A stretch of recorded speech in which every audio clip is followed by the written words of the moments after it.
Like, you know what?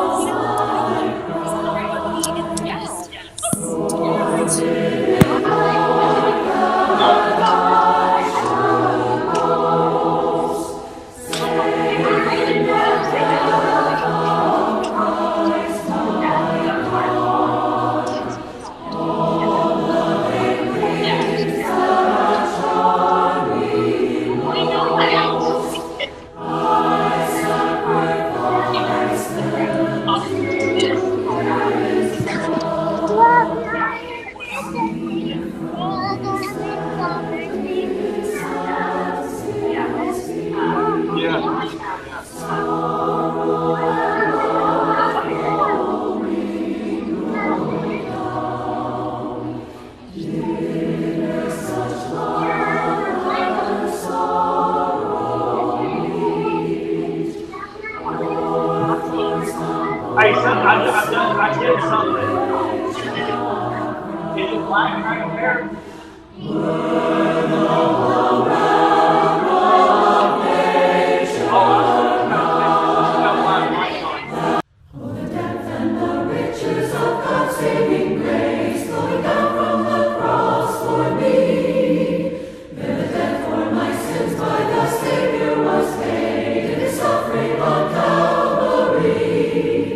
Teach me, Lord, to wait right down on my knees, till in your own good time you answer my pleas. Teach me not to rely on what others do, but to wait in prayer for an answer from you. Teach me, Lord, to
He is able, more than able,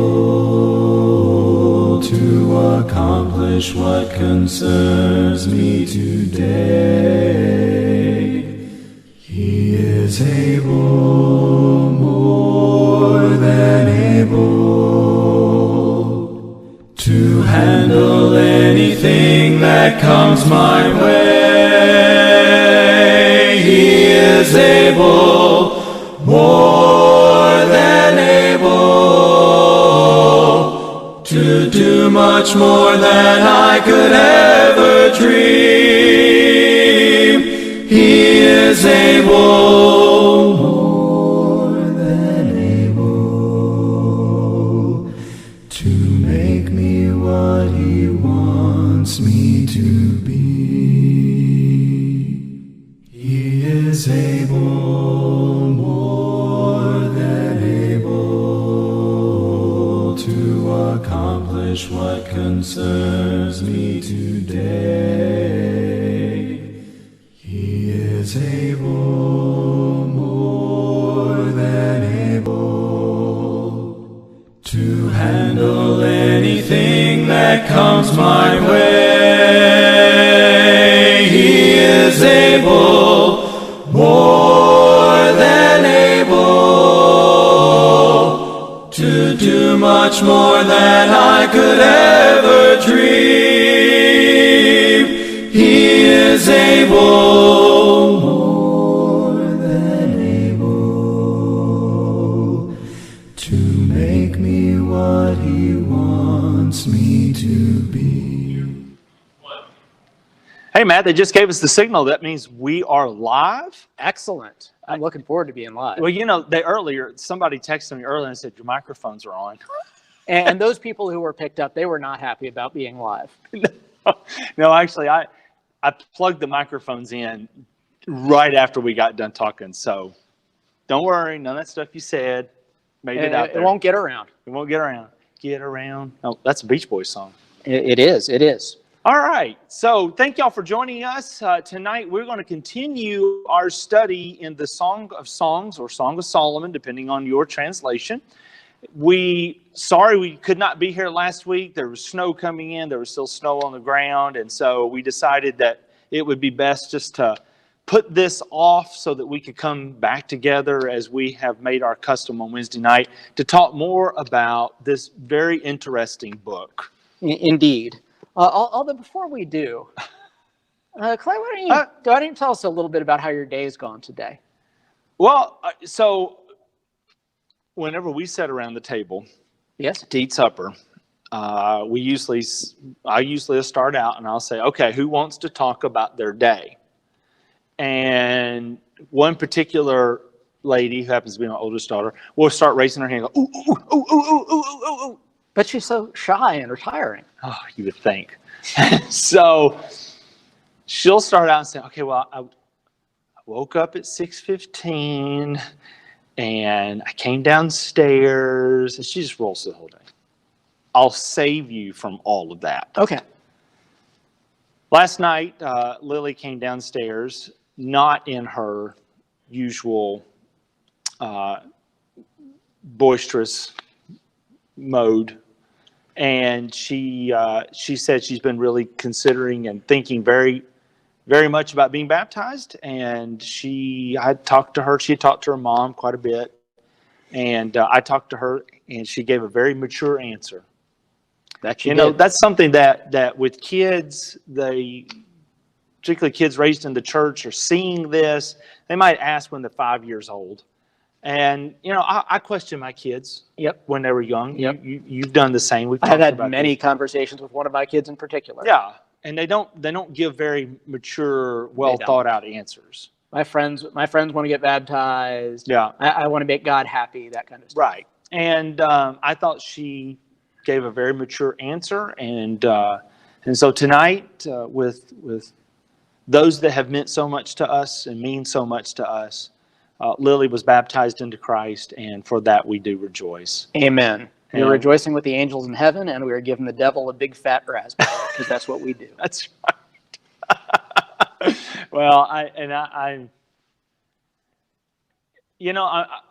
I'll say this, and then we'll move to the topic.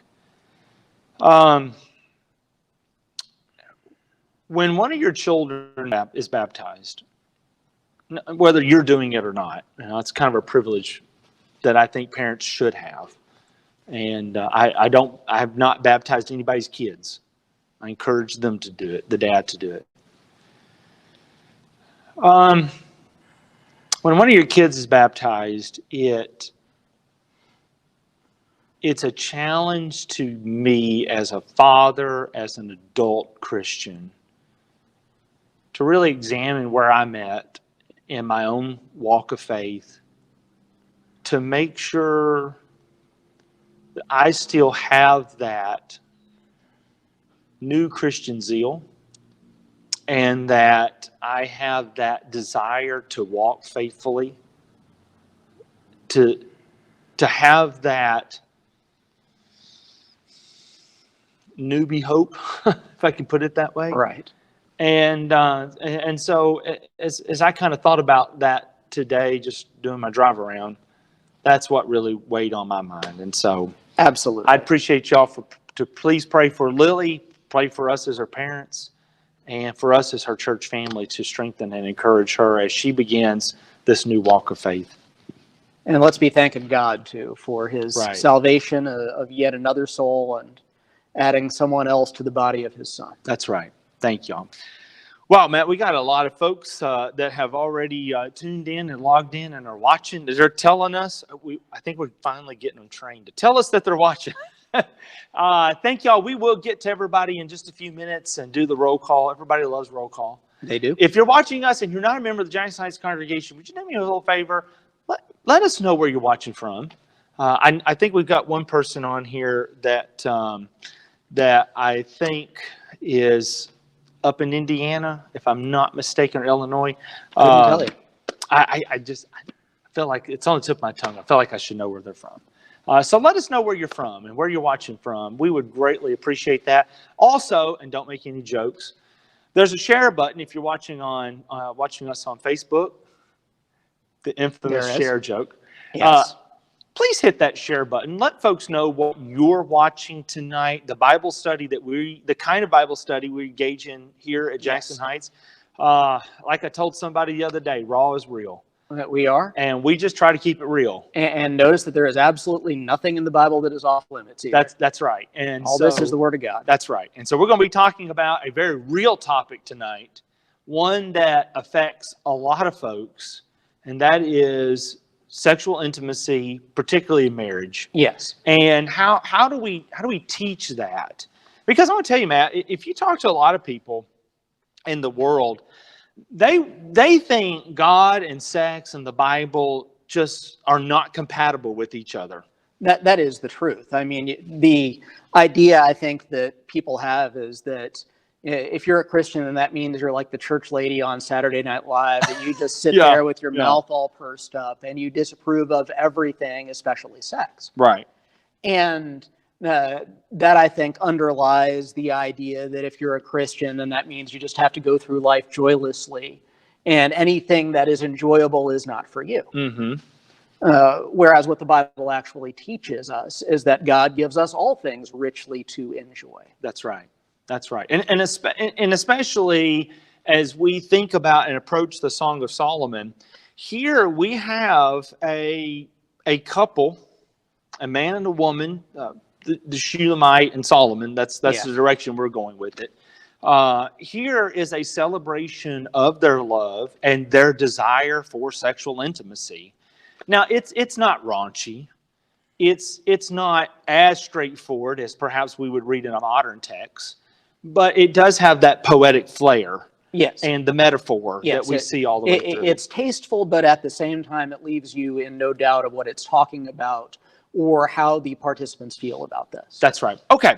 We want to start out with the question about, you know what, I'll just use the regular terminology for it, sex education.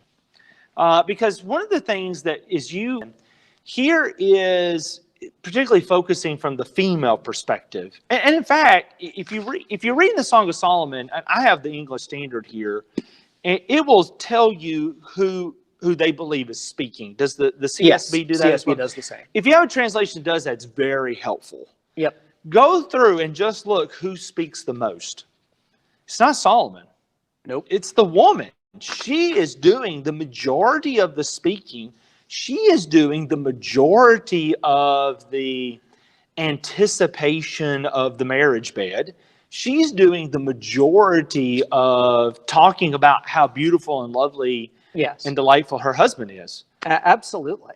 And I think that is so vital and so lacking from the modern presentation of sex and marital intimacy in churches. Yeah. Because at least when I was coming up, and I think it's still true today, the idea is very much that nice girls don't. And bad boys do. And bad boys do. And so you have this earnest little church girl who's been told all her life that nice girls don't. And then suddenly she gets married and she finds herself in a position where nice girls are supposed to. Right. But all of that negative discussion about sex is going to be something that she has to work through in her marriage. Right. It's a terrible burden to bear. It is a terrible burden to bear. So let's talk about that for just a moment. And for those of you who are watching, give me a little feedback on this. I did not get much feedback. I'll admit, when I put the promo out this afternoon, Matt and I did show prep this afternoon, which is kind of rare. We don't usually do show prep, but we did do show prep on John Sharp Road. We did. As we passed each other, I'm like, hey, what do you think about this question? So we did our show prep on John Sharp. What was your exposure to sexual content like? What did your parents teach you about sex? What did your church teach? What did your friends teach you about sex? Where did you learn what you know about it?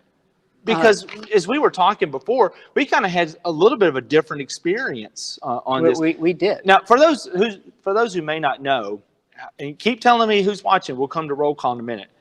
I grew up here in Middle Tennessee all my life, and you grew up in...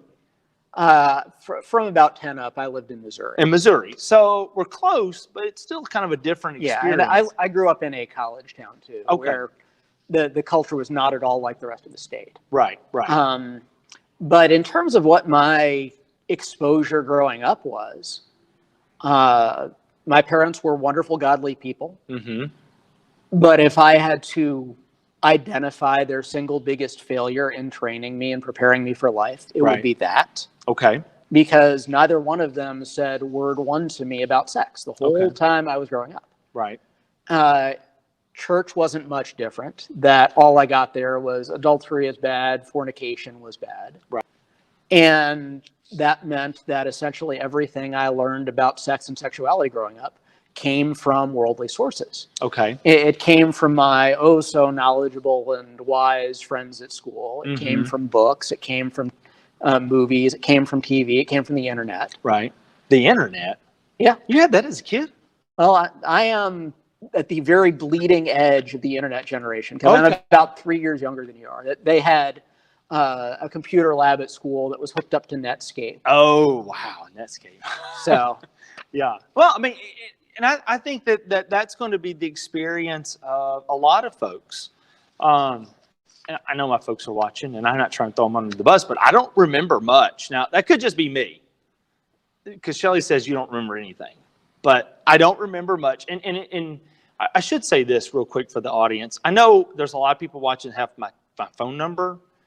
I cannot see you if you text me. Okay? I'm sorry. The SIM card is in that phone. This phone doesn't have a SIM card, and I'm not smart enough to figure out how to make the text messages from that phone show up on this phone. So don't text me. No texting. Yeah, I'm not answering text till after the show, but I don't remember much. And I was growing up in the mid to late 80s, early 90s, and so teen pregnancy was a big deal.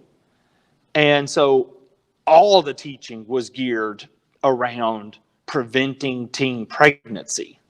And I told you the name of a couple of guys from high school, and I remember what the kind of stuff that they brought to school. And so I don't recall experiencing positive teaching. Now, we need teaching about sex and sexuality that does deal with the negative. Yes. We do need that. Well, the Bible talks about sexual sin, so we should too. And we should. But and in fact, I didn't put it this way in my notes, but I don't even see it now. But I actually had, if we solely focus on this perverted view of sex, and to just focus on negative things that gives sex and sexuality an air of sinfulness, and we never talk about its positive nature and its godly nature, and that it is enjoyable, and that it is to be something that is special to be experienced between the married couple. Yes. Then I think we're missing a lot. Yes, because if all you ever say about sex is negative, Right. then the impression that you are conveying is that to be godly is to be sexless. And so you bring that up, to be godly is to be sexless. Well, in the late 80s, then you have the rise, particularly among evangelical churches, of the purity culture. Now, as I was telling Matt to begin with, I don't remember a lot of exposure to that. I don't either. I think both of us are a little too old. I didn't really see that until I hit law school. Okay, so the purity culture is when somebody would wear the purity ring, so they have pledged to remain pure sexually before marriage, and that could take different forms. I've read accounts where people actually stood before the congregation as teens and preteens, or tweens, I guess they're called now, and would make those kinds of purity pledges. It's an entire culture particularly within evangelical churches. There is plenty of writing out there about how skewed that whole culture was and that whole mentality was, because according to what I've read, a lot of people came out of that and said, sex is sinful, and therefore now I'm married and I'm not feeling what I was promised. I'm not experiencing what I was promised because of this skewed view of sex and sexuality. Yeah, and again, I think that's something that especially women struggle with. That men seem to be able to, just because men are wired differently, to shake that off more. Right. But for women, that can really weigh on them. Right, and that, to me, that is the starkest contrast between what we see in church culture, because that's generally my experience. And I'm out in the world every day, but my most intimate conversations are with church folks. So within church culture, it seems that guys are hardwired to want that all the time, and women are not hardwired to want that all the time. But that is such a stark contrast to what we see in Song of Solomon. And I think that is so. And I think that difference is largely something that we create in conservative religious culture. Okay. Yeah. Okay.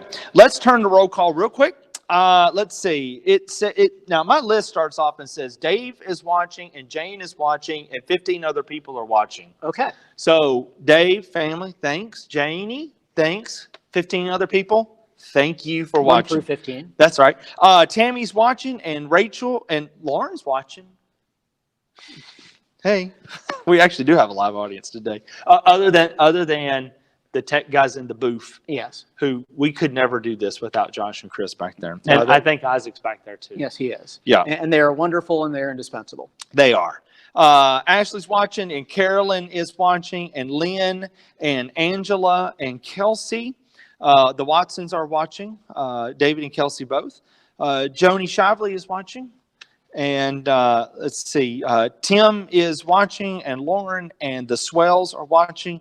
Larry and Linda are watching. Barnett. Larry. No, you know what? I just messed up, Chris. I just totally spazzed out on your mom's name. Yeah, I did. You going to say it? Nope. Just to leave you in doubt and confusion. Yes, I'm sure the other Larry and Linda are watching as well. Let's see. Margaret and Rufus are watching. And let's see. Betty Rhodes is watching. Hey, Betty, how you doing? And, there's Brenda's watching. Larry and Brenda. Thank you. I knew I'd get to. I'm so sorry. I'm so sorry. Don is watching. Aren't you glad I do this to make a fool of myself? Yes, I am. I wouldn't do it. Debbie are watching as well. So thank you all for tuning in. Yeah. We greatly appreciate your attention. We really do. This is something that and Dennis has just weighed in and said he is watching as well. Good. This is something we do enjoy doing this. We get a lot out of it.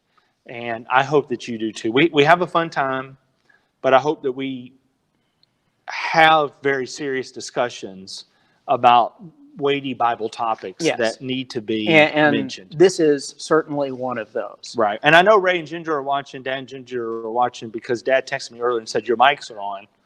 So that's a sign. Yeah, there we go. They're there early. Yeah, he was there early. I appreciate all of you for doing that. Okay.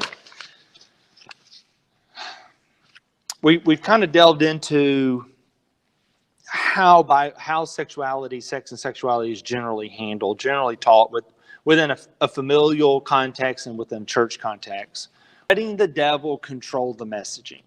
Instead, we need to let God and His Word control the messaging. So the question that I want to put forth is, I'm sorry.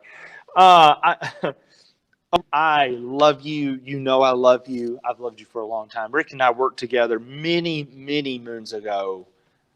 Maybe before Shelley and I even got married. And I hope you're doing well, pal. Okay. How should we go about teaching our children a whole biblical view of sex? And for your older, wiser parents out there, would y'all please weigh in on this? How should we approach a sex and sexuality from a whole biblical view? Not just focusing on the negative, but incorporating the positives as well. I think that starts, first of all, with having the conversation, and B, having the conversation in such a way that makes it clear that they are encouraged to contribute to the conversation themselves. Okay. How so? Walk me through that. Well, in our case, we decided that once our kids turned 8, that we were, the same-sex parent was going to take them aside and have the talk with them, and do so in a non-nervous, non-alienating way, and making it clear that the conversation is open. Okay. And so that means that from time to time, the conversation, right. We come home from services and I'm getting ready for Sunday dinner, and Zoe asks, "Hey, Dad, what's a eunuch?" Oh. And so we have that conversation. Yeah. And not that any of us, I think, really enjoy the thought of discussing private topics with our children, but that's just a case where we have to cowboy up. Right. And be willing to talk about these things in a way that doesn't shut our kids down. Okay. And again, I want to solicit some responses from you older, wiser parents out there. What worked for you? If you felt like you were successful at teaching your children about sex and sexuality in a way that encompassed all of what the Bible teaches, not just the negative, but to finish. And some parents do a phenomenal job of this. For instance, there's one family that I'm familiar with. I'm not going to out them here. Right. But I know that when their daughter got married, the day after the wedding night, her relationship with her mom and their willingness and freedom to talk about this stuff was such that she went through her wedding night experience and talked about, what's normal here, what should I expect, how is this going to change? Right. And that to me is really the gold standard. Right. Yeah. As I was kind of thinking through this particular question, because to actually finish the question that I put out there, how best can we teach our children a whole biblical view of sex? I put that it is good, pleasurable, and exhilarating, but also something for marriage. Yes. Because as we've mentioned so often, it's the sole focus is on the negative. Yes. And we forget the positive nature. almost all the time, whenever the devil is leading us to sin, he's taking something that is good and created by God, and he is perverting and distorting and twisting it. Right, right. And so our responsibility needs to be to present all of God's good gifts, including that one. And so, as I was kind of thinking through this today about how is it, because the reason for this question is that the woman, as we approach the Song of Solomon, she's young, she's of marriageable age, but she's expressing some things here that shows, I think, a depth of knowledge that she is, one, desiring it, two, that she is, can I use the word fantasizing about it? I think so. Okay. She has some depth and understanding that seems a little beyond her years, if I could say it that way. So as I was kind of thinking about, let me finish this thought and I'll come to you. But I got to thinking, if you're living in a one-room home, your exposure to this is a little different than the way it is in our modern homes, where the parents are on this side of the house and the kids are on that side of the house. And, I have friends who came up real poor. Yeah. And, they definitely had a lot more firsthand experience of sex as kids than I did. Right. And so that got me to thinking, not only do we need to be not embarrassed to talk about it, but we also, as parents, need to model healthy sexuality within the marriage. That we need to model for our kids a desire for intimacy. Now, you're going to do that on several different levels. I mean, this is not like, hey, kids, let me put on this thing for you to teach you. Yeah. It's just that, even though this is a private thing, at the same time, it's not something that you should be attempting to conceal from your own children. Right. And by modeling, I didn't mean the banana demonstration or anything with a condom, but what I mean is, and that's not really the point anyway. Right. The model affection for your spouse. Yes. Model sexual or physical love. Not and by that, by touch, by kissing, by holding hands, by giving the look that your kids all, once they're teens, are like, oh, good grief. Let them see this is what we long for and enjoy with each other. And recognize that marriage is about body and soul and mind and spirit and all of it. Right. And it all works together. Yeah. Isaac is getting old enough, and Lily's old enough too, that we kind of have to watch the banter that we've used, because their understanding. It used to be when they were small, they didn't get it. It's kind of like the Cosby Show.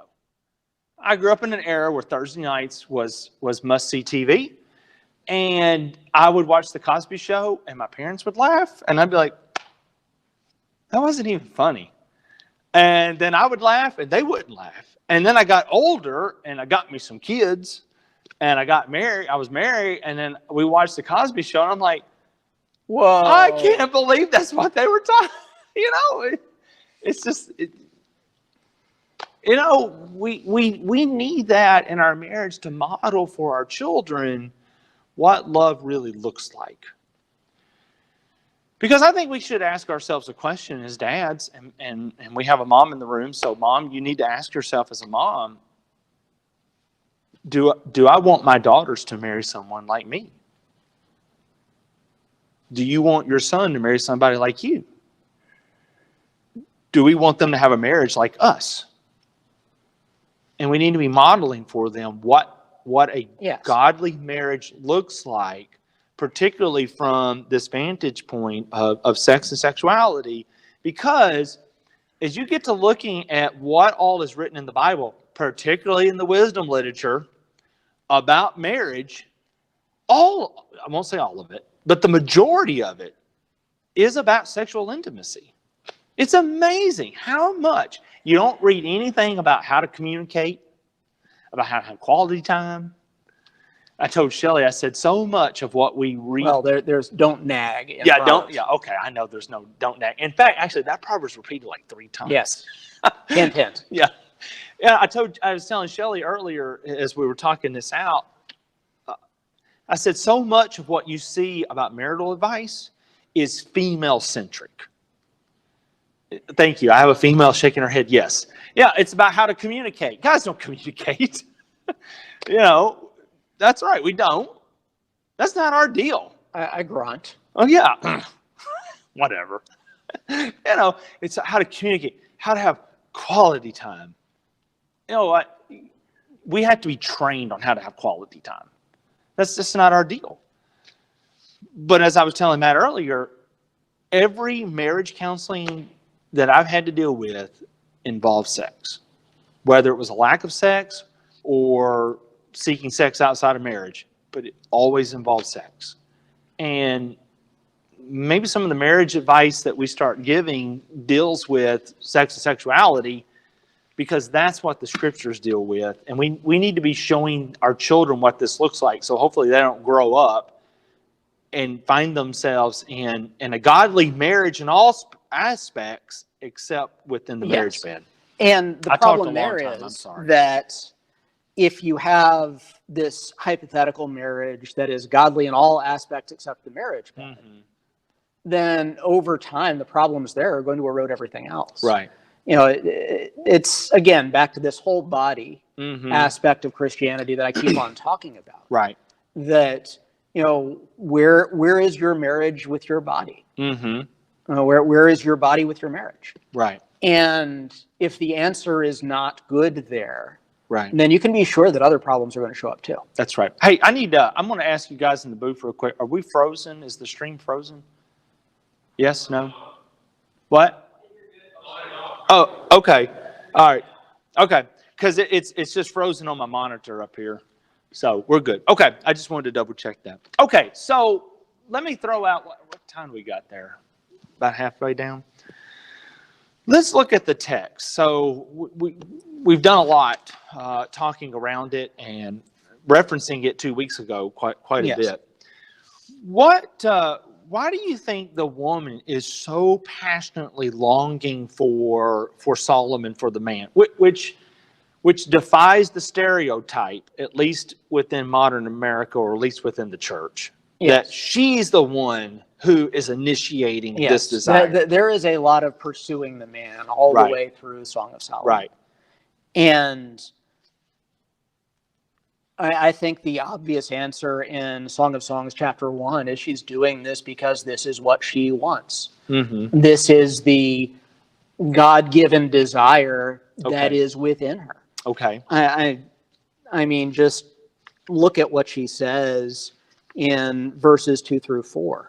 Oh, that he would kiss me with the kisses of his mouth, for your caresses are more delightful than wine. The fragrance of your perfume is intoxicating. Your name is perfume poured out. No wonder young women adore you. Take me with you. Let's hurry. Oh, that the king would bring me to his chambers. Right. This is somebody who is, this is not teeny bopper love here. This is not a middle school crush. Right. This is a woman who is looking forward to the act of physical love with her husband. Right.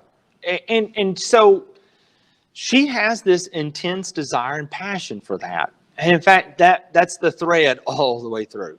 I mean, the intensity level never stops. Song of Songs is a celebration primarily of female sexuality. That's right. Which cuts against the grain of the stereotype, particularly within Christian culture. Yes, it is. All the purity culture stuff clearly does not come from Song of Songs. So I'm going to have to admit something. I know you put out an article today, and I was so busy I did not get a chance to read it, about value and worth.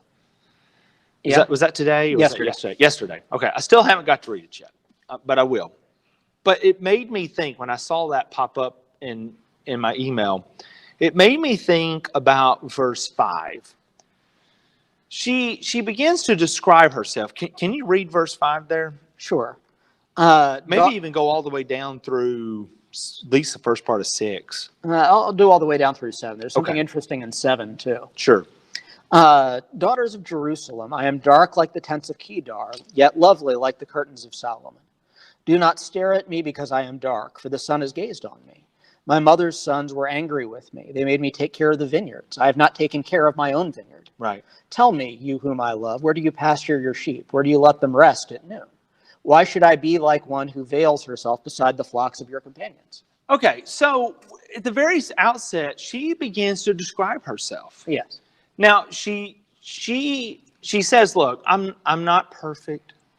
My skin is a lot darker than it should be because I got to get out in the sun and work. But I am valuing herself is what is part." I think that the more lovely a woman views herself, the more loving she will want to be. Mm-hmm, mm-hmm. And you know, I'll throw the challenge out there because I've never heard a guy put himself down. Have you? Not about stuff like appearance. Yeah, Not I have never heard that. Have you? We got a lady in house. Have you ever heard a man put himself down? No. But women beat themselves up all the time. Women beat themselves up all the time. And so here's the thing. Here's my challenge to women who beat themselves up. How do you want your husband to see you?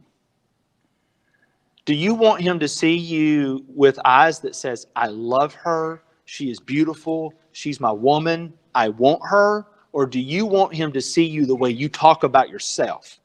Because the longer you talk yourself down, the more you're tempting him to look down on you. Can I get an amen? No. Shut you down. Yeah. Well, you know, it's just, but she does not portray that. She is like, I am lovely and I am beautiful. Yes. I have some skin imperfections, but I am lovely. And it is interesting that you have someone who is literally a vineyard keeper, right, who then switches to innuendo in the last part of verse 6. Yeah. And says, I have not taken care of my own vineyard. She's not talking about agriculture here. No. I think later, I think here in the first part, vineyard is herself. Later, the vineyard becomes more specific. More specific for female anatomy. Yes. And so we have the play on words all the way through. Yes. But she values herself. She does. And yet... it is very clear in what direction her passion is directed. Right. And that's what we see going on in verse 7. Because I think most people in our society would read right over, why should I be like one who veils herself beside the flocks of your companions? But yes, if you go back to the book of Genesis, when you see women veiling themselves, that is a sign of sexual readiness. Yes. And she says, I don't want to be ready for them. I want to be ready for you. Yes. And in fact, if you go back to the story of Jacob. Is it Jacob? No. Isaac and Rebekah. Rebekah veils herself. Okay. Rebekah veils herself.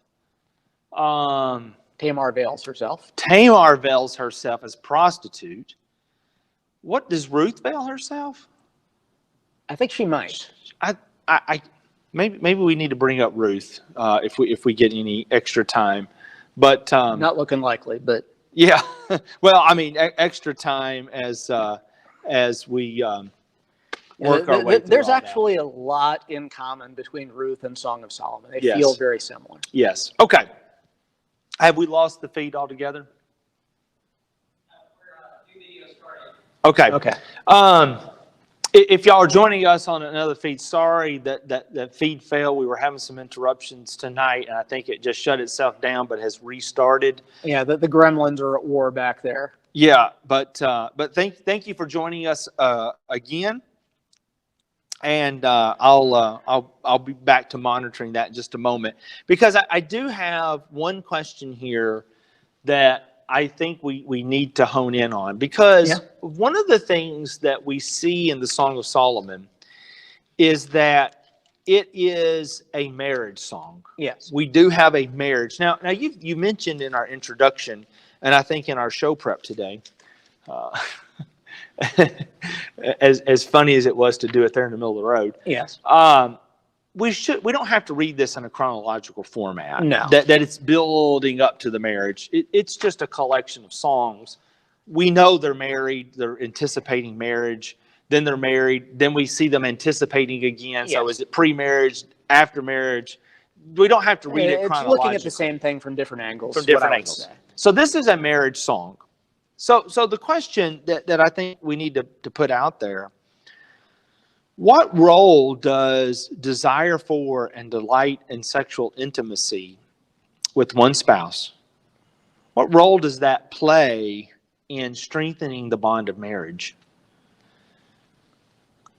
I would say that, as folks get older, maybe this is different once you've already built that good marriage. Mm-hmm. But certainly to start off with, I think it is very hard to have your relationship with your spouse grow the way it should, Right. unless your physical relationship with your spouse is also growing along with it. Right. There is this. Go ahead. I mean, this is all part of God's design. And just like you wouldn't bend over the engine of a car and just start carrying handfuls of stuff out and expect the car to work right. Right. If you take away the sexual dimension of marriage, then why would you expect your marriage to work right? Right. Yeah. I think sometimes what we do, there is a maturing of the marriage relationship. It starts out hopefully on a very high note, and it will age and mature along the way. Yes. And maybe there will be less sexual intimacy as you grow older, because that's just a fact of life. Yes. Maybe there's less as careers are going or children are entering the picture, and we're going this place and that place and this place every day. Yes. That's just part of maturing of the relationship. Yes. But we should never lose sight of, as you mentioned, this component of the marriage relationship that, like nothing else, bonds two people together, because it gives you something as a married couple to look forward to. Yeah. When you got a rough day and a crazy schedule, you can look forward to this.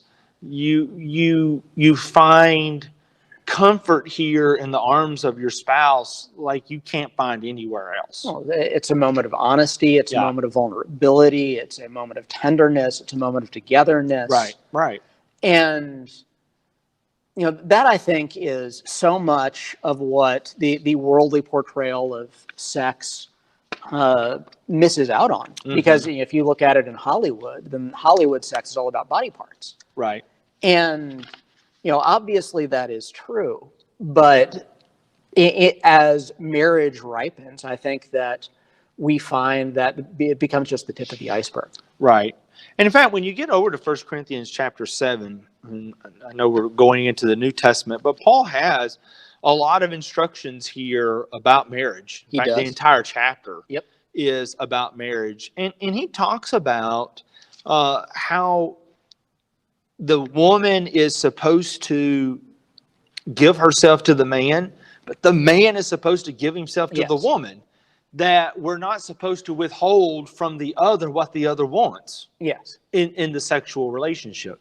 But then he says, look, if you need to abstain for a time, and I'm trying to find the exact verse. See, in my old Bible, my verse by verse Bible, I have this marked. All right. In this new Bible with paragraph format, I don't. Yeah, both of us are on new Bibles. We don't know where anything is. Yeah. I think you're after verse 5. Oh, is it that early in the chapter? Yeah. Do not deprive one another, except for perhaps by an agreement for a limited time that you may devote yourself to prayer. But then come together again. And here's the last part of the sentence: so that Satan may not tempt you because of your lack of self-control. part of what sexual intimacy does within the marriage is bonding it together by Yes. hopefully removing this temptation to separate the bond. And I think the obvious reading there is so that you don't go off and commit adultery. Right. But there are many temptations that Satan brings to bear on a marriage where the physical intimacy aspect isn't working right. Right. That will chip away at the way you interact with each other and everything. Right. There should be a level of tenderness in a relationship that is healthy in this area. But if there is somebody if one of the partners is not finding their satisfaction there, there's going to be a lot of strife. Absolutely. So are we down again? So anyhow, I think we may be down again. We'll just keep on talking. Yeah, okay. So as we approach the Song of Solomon, since we did the introduction a couple of weeks ago, what we find here is this level of knowledge about sex that seems to has some depth to it that we would not typically expect. This is someone who is unmarried who still seems very knowledgeable. Right. Both of them do. That's right. They've been prepared for this. They have woman's desire. It focuses on the woman's desire, Yes. which cuts against the stereotype that we have within a Christian context, which makes it all about men. And it is the glue that is bonding this marriage together. Yes. And we need to take that into account. That what is the bond that's holding us together? Well, if the bond that's holding us together is the children, guess what might break as soon as the children are out of the house? Yeah, the marriage. If this bond, for the bond that's holding this marriage together is, it would kill mom and daddy if we got divorced. Well, what's going to happen when mom and daddy die? Or we're just doing this because this is what our church teaches. Well, you not leave the church anytime you want to. What's holding you then? All these things need to work together. Yes. But we need to strengthen the bond like we see here. Yes. Well, Through it this is depth of intimacy. It is physical togetherness that is both the symbol and the source of togetherness in all aspects of your marriage. Right. That's right. Okay. Well, we had some technical difficulties tonight. If you stayed with us all the way through, If that was even possible. thank you very much. I need to learn how to run dual apps on this phone. I think I can, so I can record it and stream it at the same time, and maybe we can. But we haven't had technical difficulties in a long time. Once we stopped doing it, the technical difficulties pretty much stopped, and not blaming y'all or anything. All right, are we still live on anything? Yes. Okay. Good. Then we'll keep talking. You've got the Sunday morning sermon this week, do. right? Yeah. And this time it actually is going to be Jeremiah 29:11. This is your third time to try to preach this sermon? Yes, I just can't get over the edge. Yeah. Hopefully you'll get pushed over the edge. If you're in the Columbia area, we'll be meeting live and in person at 10:15 Sunday morning. Matt's going to be preaching our Sunday morning service. We'll have a song service Sunday night, 5 o'clock. That's it. Last Sunday of the month. We always have singing. It's great. I always enjoy it. And if Tim is still watching us, I'll go ahead and give that word of encouragement at the end if you want to go ahead and put me down for that. I'll take care of that this week. Thank you very much for staying with us and watching tonight, despite the technical difficulties. Yeah. And this whole Song of Solomon thing may last longer than we thought because we didn't make it very far. We did not make it past the first 7 verses. Yes. So we'll verse by verse. Song of Solomon. Yeah, that's what everybody wants. We'll get rolling a little bit more. We're looking to begin our Wednesday night Bible classes if all the COVID numbers and everything's looking good. It's looking good now. In April. Yep, the first Wednesday in April. So that gives us a month. Let's go ahead and finish up Song of Solomon in a couple of weeks, and let's hit Ruth. Let's try to get Ruth. That. And we hate to be ruthless. Oh, wow. We made it the whole night without a moment. Don't start. Thank you all for watching us. It's been a good day here. If you were not with us at the beginning, before we started the show, I baptized my daughter Lily into Christ, and that's been an awesome day. It's a joyous moment for me as a dad, and for Shelly and I as her parents. So please pray for her strength and faith. And thank you very much. God bless you, and thank you for joining us.